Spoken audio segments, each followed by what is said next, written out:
好，翻嚟第二節共聚會，我哋今日繼續好榮幸咧同阿 Roland 傾偈嘅。我哋講翻隻先，上半集未講完個 DAC 咧，好啊何咗，即係話阿 Roland 解釋啦，因為我哋平時咧睇，哇 DAC 喎正喎咁樣，係即係你以為 DOC 嘛，其實唔係啦。嗱 DAC 咧，喂平均嚟講，佢都係代表係好啲嘅酒嘅，但係唔係一個全個奧地利公認嘅一個制度。而嗰個制度話俾你聽，DAC 係必屬佳品。即係一般嚟講，你都唔會話領嘢嘅，有支 DAC 酒，但係其實 DAC 咧唔係佢個個酒區都參加嘅。佢嘅 wine style，佢得10個酒區係有用 DAC 系統，有啲譬如我講 Muksch 都做全奧地利最好嘅酒之一，但係佢冇用呢個 DAC 系統。我哋而家就手上就有一支 Veltliner 啦。OK，跟住咧呢支咧就係 Riesling 嚟嘅，因為 Veltliner 出 Riesling 係最出名嘅。So we'll invite Roland to talk a little bit about Veltliner because actually it's my favorite region in Austria. It's absolutely beautiful. Do you know I've got a house there? Oh, really? We should come and stay at your place. And I just bought a very small vineyard there. Oh, wow. So 2018 will be my first vintage. Then you should come again and we'll try your wine. Our program must try this. Yeah. No, but to the Wachau, I mean, the Wachau is really a very, very special region. It is located at an area where the Danube is very narrow, so it breaks through very high mountains. There's even a mountain going up to 1,000 meters, so basically from the Danube level, which is about 250, it cannot go up to 1,000 meters. On average, it goes up to 600 meters. It's also an area where basically you have an incredible microclimate because it's the border between the colder influence from the west, from the really continental climate, where you can't really grow wine anymore, and of the eastern part, where basically you have the Pannonic plateau, the Pannonic climate, which comes up from the Mediterranean through Hungary, the warm air, which streams in. And of course, along a river, it streams very easily in. And then you have from the north, you have the Waldviertel, which is a high plateau going up to 600-700 meters, where you have cold air coming in from in the evenings. So I'm always joking when I'm going to this region because I would come from the west or I come from the east, driving there, and it's miserable weather everywhere else, and you arrive really at the border of the Wachau, and it's beautiful. It's always beautiful weather there. It has very high sunshine hours. I mean, I think the best way to say it, you can grow apricots there. The other thing that is being grown in the Wachau, apart from grapes, is apricots. There are not very many places where you can grow good apricots, and there's actually a DSC appellation for the apricots, and that's a good appellation. Do they make apricot wines? They make apricot schnapps, they make apricot liqueur, Oh. they make apricot jam, and yes, everything that you can make out of apricots, of course.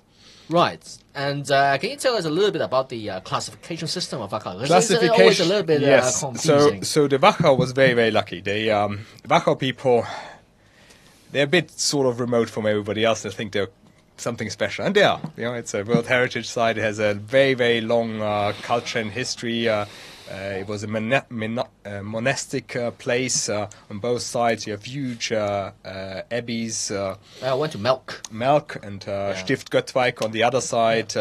Really impressive monasteries. All the monasteries up to Germany, they were sourcing the wine from there. You have had the Wieners of Willendorf 30,000 years ago, the first Neolithic artifact that was ever found comes from that region. So really a very, very special place. Prince Richard the Lionheart was captured and held ransom in that area. So a lot of things which make this special. And the people are proud. I mean, they are very proud.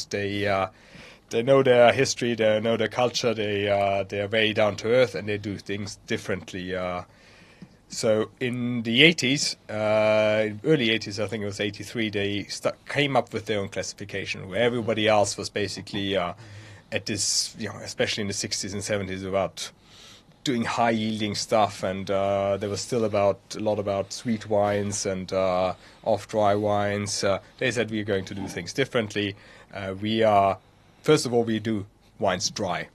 That's the first big decision that they did.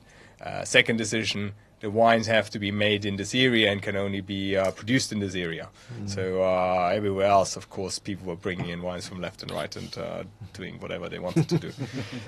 And then they said the other thing is we are classifying the wine. And the classification system that they used was based on alcohol levels, which, considering the 80s, was probably still a very, very good way of doing it, because obviously in the better sites you'd have higher alcohol levels, and that would already be a quality sign.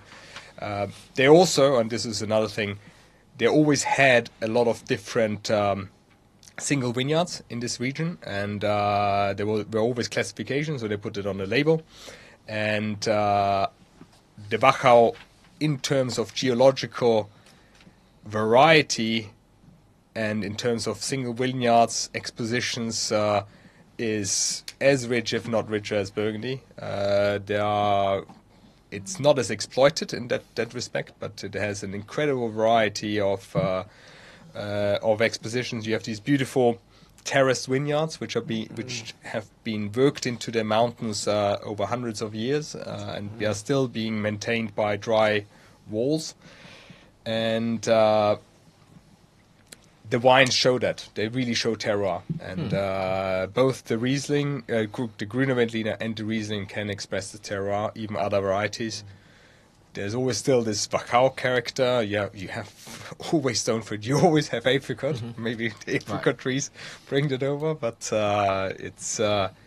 it's quite a special region. How would you describe the difference between Wachau Riesling and Rieslings of other regions in Austria? Like Kremstal or... So, of course, the Kremstal and the Kamptal and the Treisental and the Wagram, they all produce Riesling, and Riesling is being produced everywhere. However, none of them have these terraces. That's the first thing. It is really this microclimate where you have this really cold air coming in at night and these really quite bright sunny days during the day, so that makes a big difference. So I would say they are a bit richer, can be a bit richer, especially if they're on Smaragd level. And they also, because they're on these terraces, which can be quite barren and dry, they have an incredible minerality. And I think especially with this wine, you can see that this is a very, very mineral-driven wine. It's from Achleiten, which is the most famous site and single vineyard in... Achleiten. It's a site. It's a single vineyard. It's a single vineyard. It's quite big. It's about 45, 50 hectares. And what's the Weißenkirchen? Weißenkirchen is the town. All right. So White Church. White Church. So there are three towns. On the most western part, you have Spitz. Then in the middle, you have Weißenkirchen, and then you have Leuben at the end, going towards Krems. So this is really in the center of the Wachau. The Wachau is basically stretched, is also going from north to south and from east to west, and it makes a meandering, makes an S-shaped curve in the river. And that the river, it's actually very... It's winding. Yeah, it's very and winding. That means you have a lot of different expositions, and then you have the hillsides which go up to 600 meters. And that makes for this incredible diversity of scenery, of geological conditions. And Achleiten is a very stony, rocky place. It's very dry, perfect exposition, south-southwest, depending on where you are on the hill. And it really thrones over the Wachau because it's right in the middle, and it basically if you go up, there's a beautiful hike or run up to this place. You can see the whole of the Wachau left and right. And, but they're all on the northern coast of the Danube. They're on the northern coast of the Danube. That is correct. Yes. And then we are joking in the Wachau because my house is very near to this place, and we are joking. The other side has the better view. Well, what I want to ask is, okay, there are always two camps when you talk about Riesling. People always say, okay, that's the German camp, that's the Alsace camp. Yes. Where would Austria fit between these two camps? Well, the interesting thing is it certainly has a lot of ripeness, so very similar to Alsace in that respect. However, these Rieslings don't get the kerosene and basically transformation as fast or as quickly or as persistently as the Alsatian wines have. There's heaviness, but there's not this phenolic heaviness that you have in Alsatian wines. They are, of course, not German wines. I mean, German Riesling is very, very different. But then again, also, Germany is quite large in terms of Riesling production. And it's a style of its own, I would say. It is quite recognizable because you have this really ripe fruit in the end. It is ripe fruit, but also incredible minerality if it comes from the Wachau and depth and some lightness to it. And how would you compare it with, say, Aden Valley, Clare Valley, Australian Rieslings? I mean, just from the alcohol, have a look at the alcohol. This is 13.5. Probably more towards the 14, but but no, it's a completely different style, and there's much more UV. So in Austria, probably has to do with the training system. Actually, the Lenz Moser training system, quite highly trained, but quite a lot of leaf shadow. Because before they needed to get more alcohol, now they don't need to, but at least it covers the grapes from sunburn, and that keeps it from being too petroleum driven. So quite different, I would say. So why don't you taste it? Okay. I do a little bit translation, come back, you give us your tasting notes. 我中文好快譯少少。阿 Roland 咧，佢其實係 Wachau 大嘅，呢個就係佢長大地區。其實喺 Wachau 呢一區咧，擁有塊好，其實都冇幾耐之前買咗塊田，自己有酒莊。應該2018佢嘅第一個 vintage 都哋會請佢翻嚟。咁啊，嗱，你睇睇個地圖咧，就係 Wachau 啦。Wachau 如果你睇翻記得這支大地圖咧，就係成個奧地利酒區比較靠西嘅。OK， 咁咧佢就喺當努河嘅北岸。咁其實就係如果你離開維也納咧，但係如果我上次係坐船啦，坐啲Danube 嘅 cruise 咧，咁啊個零鐘啦，離開維也納咧就會到Wachau。嗰度有碼頭嘅，好多行當努河嗰啲咁樣嘅船公司咧係會停喺Wachau，俾你落去睇酒莊嘅。有好多咧，其實 walking distance 嘅 from the pier。OK， 咁啊可以玩到。我上次都係咁樣嘅。咁咧嗱，南岸就冇乜酒莊，主要喺北岸。咁咧佢嘅天氣就好適宜，即係根據 Roland 啦，就喺奧地利最好嘅一個酒區之一啦。因為佢左邊咧就係基本上好凍嘅大陸性氣候，但係佢由東邊南邊咧係會吹一啲地中海氣候咁樣嘅影響過嚟嘅，咁所以基本上咧係兩邊都好中和又唔會太凍唔會太暖，咁佢日夜溫差好夠高嘅，即係好夠多嘅，咁啊所以就適合去種 Riesling 啦咁。佢提到咧，你 Wachau 咧，如果你喺 Wachau 附近揸車行埋緊啲 Wachau 咧，風景冇乜特別嘅，但係去到 Wachau嘅風景好靚，因為佢雖然話佢受到阿爾卑斯山有啲 continental 嘅 climate 應該好凍影響，但係因為佢係近住條河啦，水嚟講係有啲溫和作用啦，加上當到河度帶住去有啲地中海黑海度帶嚟一啲地中海氣候嘅影響。地中海係睇下先係，但係當到河係出黑海啊嘛。另外一邊係另外一邊，馬利亞嗰邊係好飄遠嘅。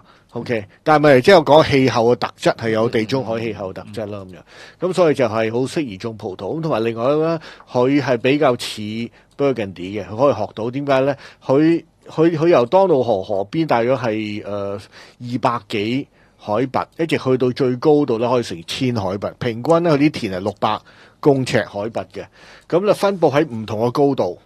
而咧，佢喺因為佢啲山坡佢嘅 S 字形咧，佢有啲田係對西南，有啲田係對南，有啲田係對東南，即係個向太陽嘅方向唔同，加上唔同高度咧，令到每塊田咧個特質都好唔同嘅，所以佢係可以有條件可以學到啲 Burgundy 咁樣，每個 single vineyard 即係每個單一田都有唔同嘅特質嘅，咁同埋佢係好多人都係喺山邊就係種梯田咁樣嘅。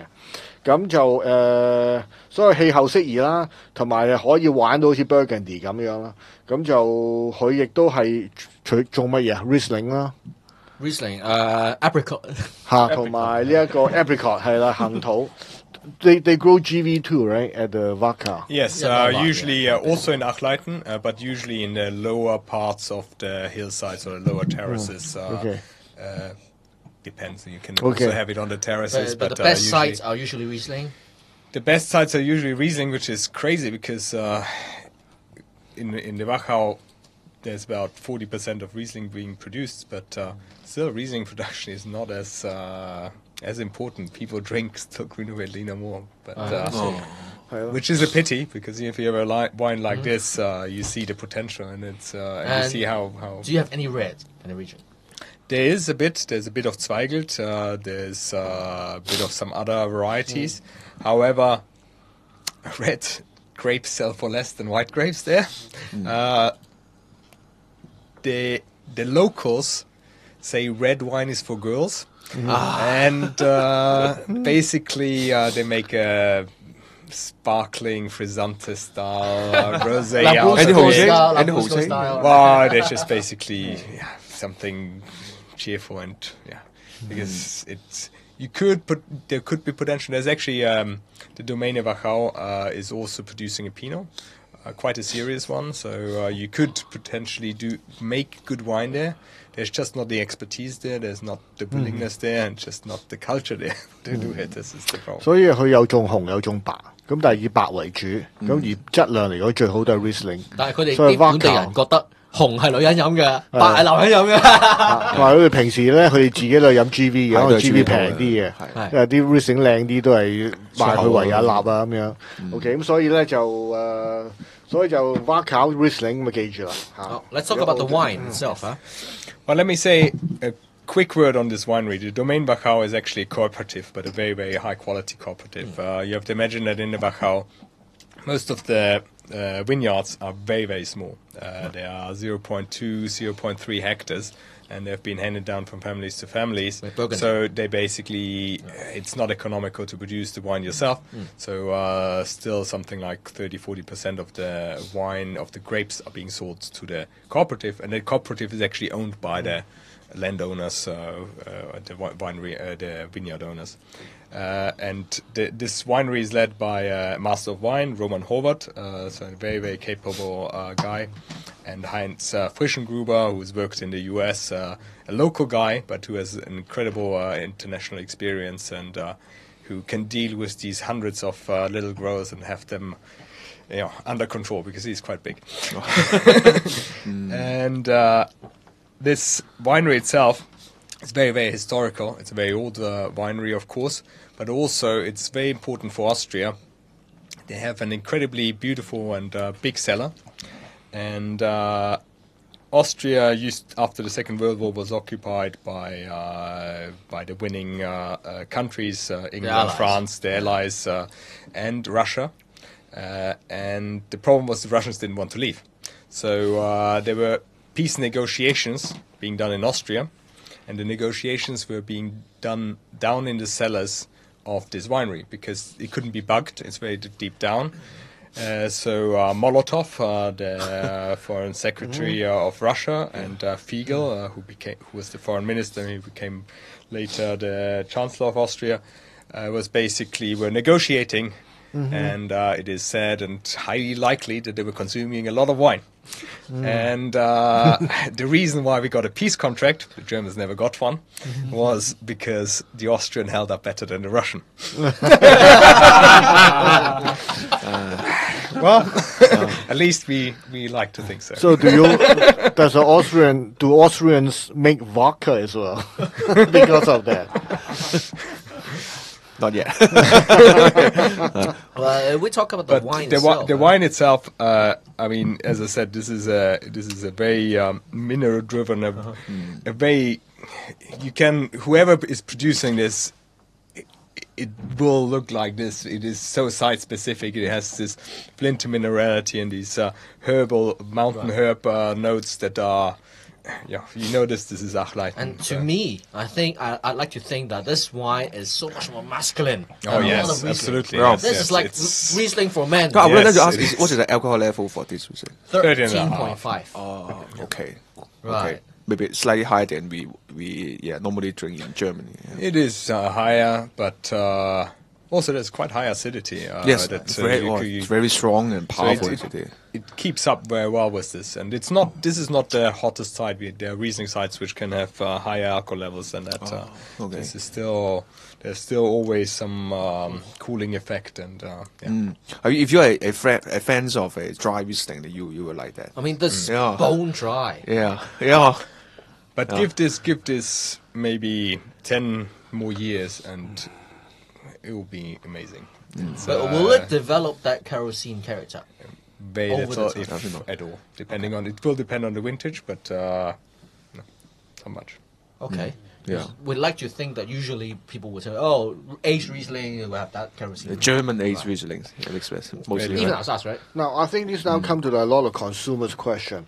What is the difference between German Riesling and Austrian Riesling? Okay, and after I heard what you discussed between you and, between Kevin and Roland, I think there are two features. One is that Austrian Riesling are generally more dry. Yes, right? so by legislation, and at least by the Wachau started with this, and then it was mostly adapted everywhere else. Most of the wines in Austria are now completely dry. Yeah. All this classification of Kabinett, Spätlese, Auslese have basically disappeared. Of course, they still produce sweet wines, but then more of the Auslese and TBA and Vienna Auslese style. But that's different regions, and that's special edition. That's nobody's focusing on that. Everybody wants to make. The So wines nobody dry. no longer make the Cabernet, Spatless. Well, we had a certain scandal around sweet wine, so I know, I yeah, don't in think the it 80s. would work very well. Yes. Yeah. Okay, and the second one is the kerosene rarely developed in the Austrian Riesling, right? The kerosene petrol, right? Which is a mystery because it might be something to do with the training system or the way it is being handled that is different, but I still haven't found a definitive answer to that question. 咁我好快講啦，咁好多人都成日問，喂，其實奧地利同德國支酒好似都差唔多嘅，咁我話就第一嗱，奧地利有 GV 好多，德國好少嘅，德國有冇啊？邊有 GV 即係直情冇 GV，OK， 咁 No. GV 係奧地利嘅，OK，咁呢個好variety 好清晰啦嚇，即係咁而另外咧，甚至奧地利都會做 Riesling 嘅，OK 呢，咁但係奧地利 Riesling 同德國 Riesling 咧，雖然大家都 Riesling 咧，當然有好多係共同嘅 character 啦，但係有幾樣嘢可以留意嘅，奧地利嘅 style 咧一般係比較dry 啲，好少甜嘅。佢一做咧就係淨係俾你送甜品嗰啲好甜嗰啲甜酒，就好少好似德國做啲咩 Cabernet 啊、Spätlese 啊、Auslese 嗰啲咧，即係甜啲唔甜、中間甜嗰啲咁嘢，佢哋好少做嘅。咁所以咧，你見到一支酒，除非真係完全好甜嘅酒啦，否則咧一般嚟講，奧地利嘅 Riesling 咧都係乾嘅，都係 dry wine 嚟嘅。而另外一樣嘢咧就係大家平時讀書知道，為 Riesling 梗係有啲咩 kerosene 啊、petroleum， 即係有啲電油味、汽油味可以抌晒佢嗰啲係嚇。德國會有 Alsace 都有係咪啊？何總嚇？但係咧澳洲冇，奧地利冇。好少嚇，極少，所以你如果聞到哇好勁 kerosene 咧，如果你做 blind tasting， 基本上就應該唔會係奧地利酒啦，亦都唔會係澳洲嚇，都係德國牛手，亦都唔會係澳門啦嚇，係咪係咯？冇錯，咁所以美國嘅真係。咁所以呢幾樣嘢大家可以記住啦。OK， I think it's quite a big difference from what we normally drink in Germany or outside. Totally different. Totally different. Yeah. Okay, so before we go to rent, let's give a score. Okay. Maybe to the price level of this wine, because you were asking about this. It's not. I don't think it's readily available in Hong Kong. You can obviously have it shipped over. It's not that expensive because it comes from the cooperative. It has a very, very attractive price level. I think it's only in between 20 and 23 euros, which is if this would come from one of the other producers, you'd pay 40, 60 euros. So the domain is still, although they have obviously access to the best sites, they can still produce at an extremely attractive price level. And I'd like to add that it's actually not that hard to find Austrian wines in Hong Kong. Yeah. Because Quite easy. actually in a lot of hotels, in the lounges, you can actually find Austrian wines. But it's a strange thing. Why do we have that much Austrian wines in Hong Kong? Why that's so, because Austria is not very big on the wine map, but But you can The find them. sommeliers like it. So sommeliers will always seek it out because it's just perfect for wine pairing. And One thing, sommelier. Yeah. But I can tell you another thing. It's because a lot of the F&B directors Well, in Hong that's the Kong other thing. are Austrians. That's a reason. That's a Okay. secret. That's why. course. Also, I find this wine is very balanced. Yeah. You know, my experience, a Riesling is not supposed to be very balanced. Usually it's a more zestiness, acidity, edging out. But this one overall is a very balanced wine to me. A balanced Riesling to me. So we have the Yeah. good score. Okay, yes. Oh, A+. Yeah. Same here. I'm fans of dry Riesling, so I must Any objection? definitely A for me. And Yeah. it's not Are expensive. you sure It's not A- even. It's not even expensive. 20 euro. 23 to 25 euros. Yeah. But yes, Yeah, okay. It's, But if you compare to the first one, of course, the first one is more more amazing for the price. But that's, Yeah. but about the quality is both This very winery's wine you can find it in Sheraton, I think. Sky Lounge, Yeah. Sheraton. Really? You can find Okay. it. Oh, okay. How much do you think is charity? By the glass, less than 100, around Okay. 100. Oh, that is By the worth it. glass. Oh, that's very good. yeah, That's that's not so bad. That's really okay. Because Probably Quality one of the wine. cheapest ones on the list Yeah. by the glass. Is it on the Sky Lounge, right? But not Sky at, Lounge. not at Morton's, right? No, No, Sky okay. Lounge.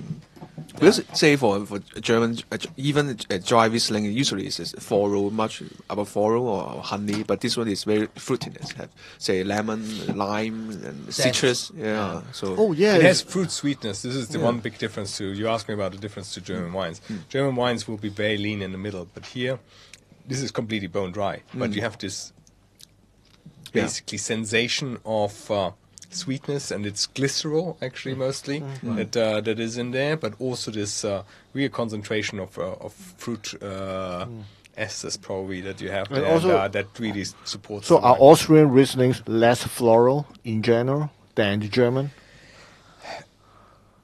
Yes, although again everything is changing. So there are winemakers which go up in the Wachau to cooler regions, and then they becomes more floral. But that's a different story.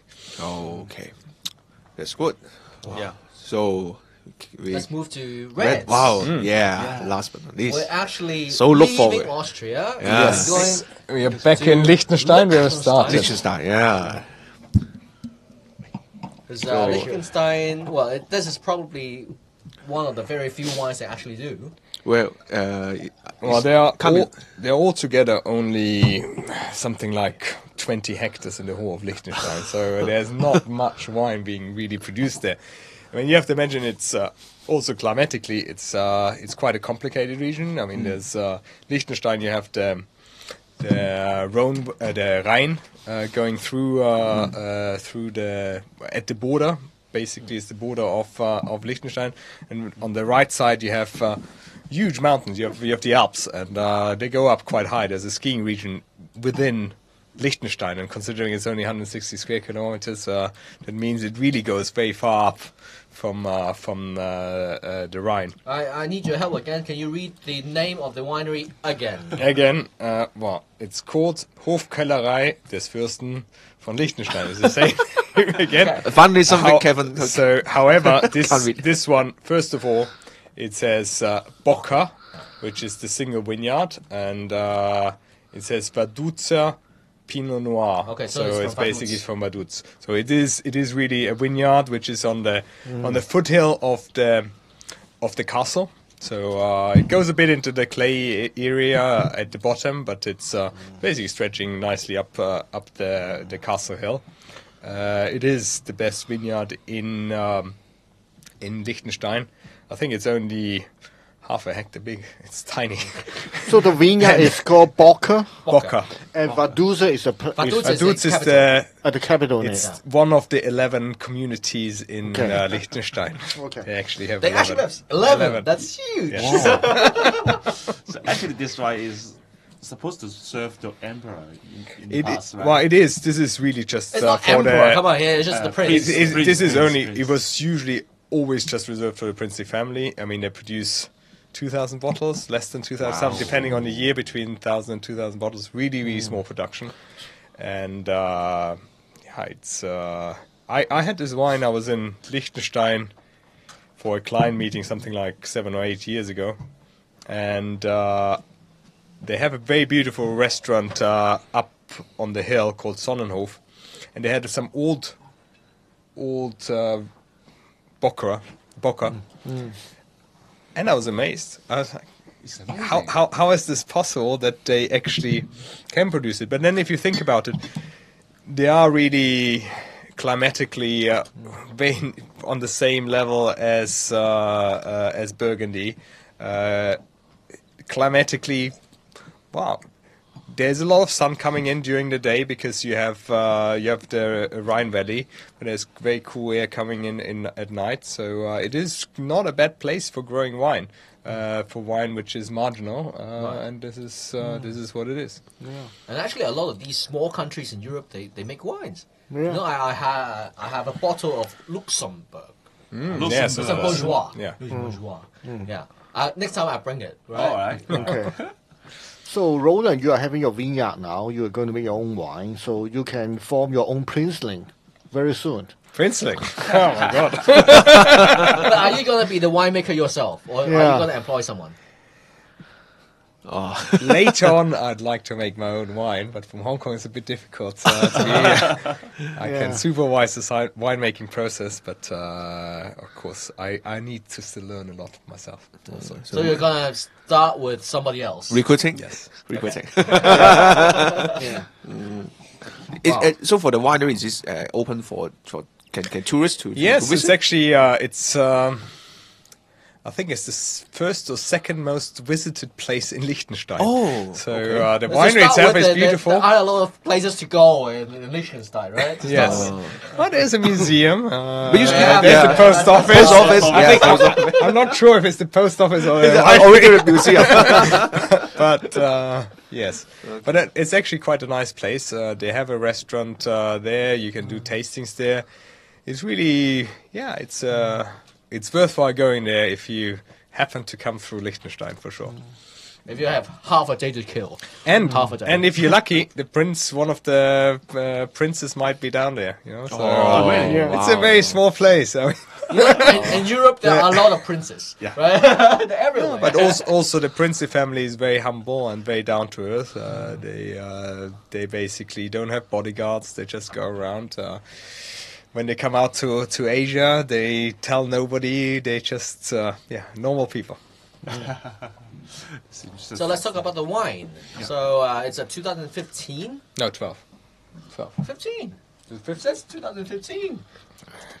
My eyesight, terrible. Yes. So we had 3 wines of 2015. Yes, so yes. it's a good comparison, actually. And ABV is 13%. 13%. Yeah. But the nose, I would say it's very typical Pinot Noir. It's exactly what you'd expect from a Pinot Noir. A little bit more specific. What, earthy or what? Earthy. Yeah. Old world Pinot Noir. And Yes, a bit it's vegetal. Yeah, it's not overripe or anything. You don't have these cherry or kirsch. You more have these In a blind forest tasting, berries. In a blind tasting, if you don't pick this up, you can go home. Right? Seriously. If you're in an exam, I want this wine in the exam. There's still quite a lot of oak on it. I think it would be good to basically age this wine a bit further to integrate it better because the oak is still a bit apparent on this wine. But quite sweet, How sweet long spice. is oak aging? For over a year, I think. A year. And But for Pinot Noir, that's quite long. Right? yes, and Old barrels? no, they have a little bit of new barrels in it, so they're mixing it in. It's a new regime that they put in when they basically were trying to raise the quality of what they're producing. And Can you remind you of any vineyard from Burgundy? Not particularly. I think it's quite different from Burgundy in style. Because it's quite sweetness, spice feel, I think, for nosing. Yeah, like cinnamon, something like that. Actually, this is some shadow of the Pinot from Germany. it has, yes. I would more compare it maybe to Swiss Pinot. Swiss. Okay. German Pinot can be quite tomaty and vegetal. vegetal. Yeah. Whereas this actually has some ripeness in it. Yeah. In Austria, you'll find some Pinot like this, which means there's quite a lot of sun that actually the wines are exposed to, and this is what it is. I mean, the Rhine Valley, not the Rhone Valley, Rhine Valley. The sun really lays itself there, and of course you have the cold winds coming from the Alps at night, but there is sun, and yes, we can see Vaduz here, and does Rhine and you see flow the through it? Triesenberg. This is a very high mountain. It's it goes up. You can go skiing there. It's But does a Rhine flow through the country? It's the border to Switzerland. Okay. So from Balsas all the way on the outer part to Rüggeli, this is where you have the Rhine flowing. Okay. It's actually a tri-country because very near to that is Germany as well. 即係圍住個國家左邊個邊界其實就係萊茵河嚟嘅。Okay. So you talk about the oak treatment already? Yeah, already, yeah. Okay. How sorry, I forget how long or 1 year, and then there's a percentage of new oak. I would say But probably mostly old. 20, okay. 20% maybe. Maybe a bit. You need to maybe adjust the toasting levels a bit and Yeah, get the notch down, but Right. otherwise. right now it's quite apparent actually, Yeah. the oak. It's piercing through. But the color is little bit brownish. Is it normal, right? For I think Myra? it's unfiltered, and that's why it's a okay. little bit or not that. blurry. Yeah. A bit, Okay. But to Might me, not do as much finding as to do in But to me, I think it's very close to Austrian and Alto Adige style. Yes, I would say so. It's good quality. It's a very enjoyable Pinot Noir, I would say. And again, I've had old examples that ages very, very well. 即係話北意大利嗰啲偏路 Yeah. 有啲似啦嚇 ，Alto Adige。 But what's the price level of this? Not cheap, as you can imagine, because It's Liechtenstein. Come on. Yeah. right, first of all, it's Liechtenstein, so they use Swiss francs anyhow, which makes it expensive. So I think even in Liechtenstein, it's something like 45, 50, yeah. 50 Swiss francs. These Here, I think in Hong Kong, you can buy it for. I think the official price is 560, but on sale, you can get it 450. So is it on sale? Is it available at the Quarry Bay? Yes, it is Schmidt. available. Yes, Schmidt. Schmidt Schmidt got wines. this. And usually They often have some attractive offers. So, Well, I always say, so if you're patient, you'll find it at. if you want good price. Austrian wines, go to Schmidt. right? Yeah. Yes. Well, but do they export to other places? What's the major export market? So for the Liechtenstein wine, it's bought in Liechtenstein, and that's they brought actually 2 cases over to Hong Kong, and I bought 1. Oh, okay.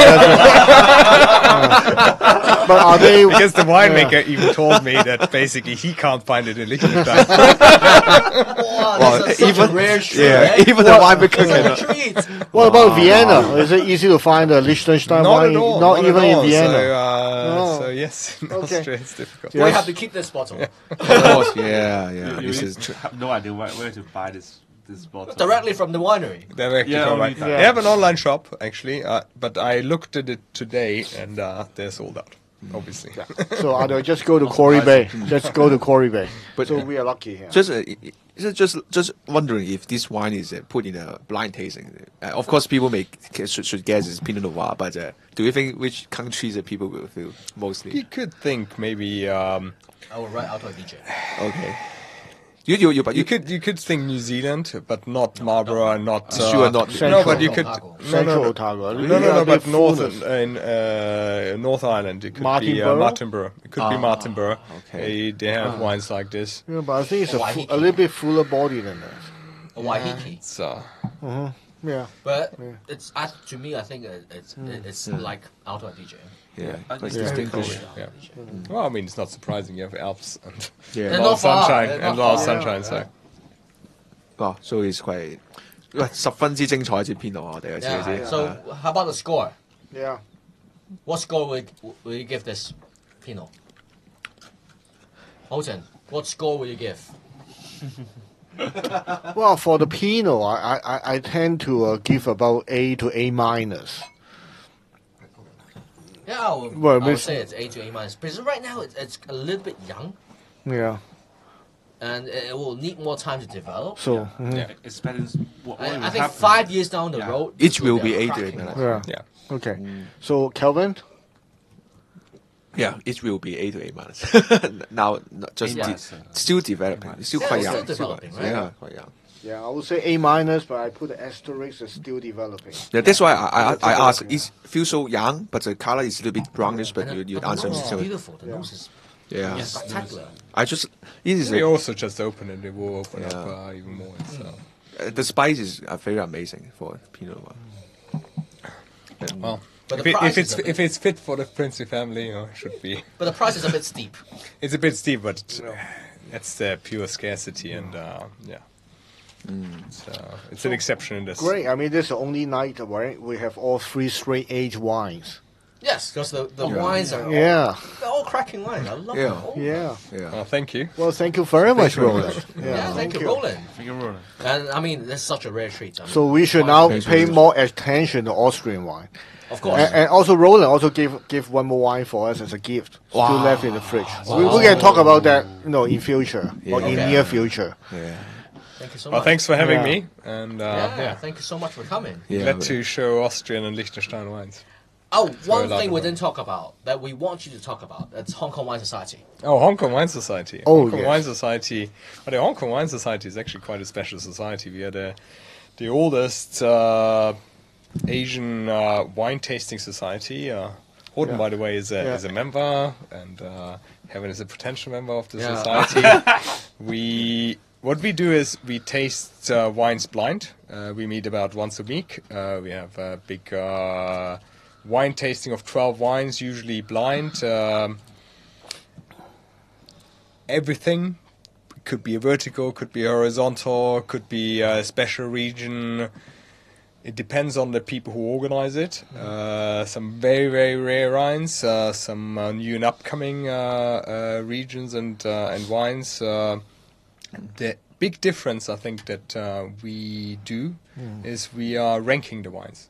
And as you know, ranking is basically statistically much more relevant than giving absolute points. And if you have a group of people, and usually we have 16 or 32 people ranking these wines, we actually end up with a very, very relevant result of comparing different wines with a similar theme. So this is what we've been doing since 1981. There was a predecessor organization before. Oh, we were founded in 81. Yes. Okay, 1981年. That's older than me. Me too. Older than you. Older than you, yeah. And our first president, well, actually, he's been president for almost 30 years, right? It's a Barry Correct, Burton. yes. Barry Burton is a real celebrity. Not just even the wine circle, of course.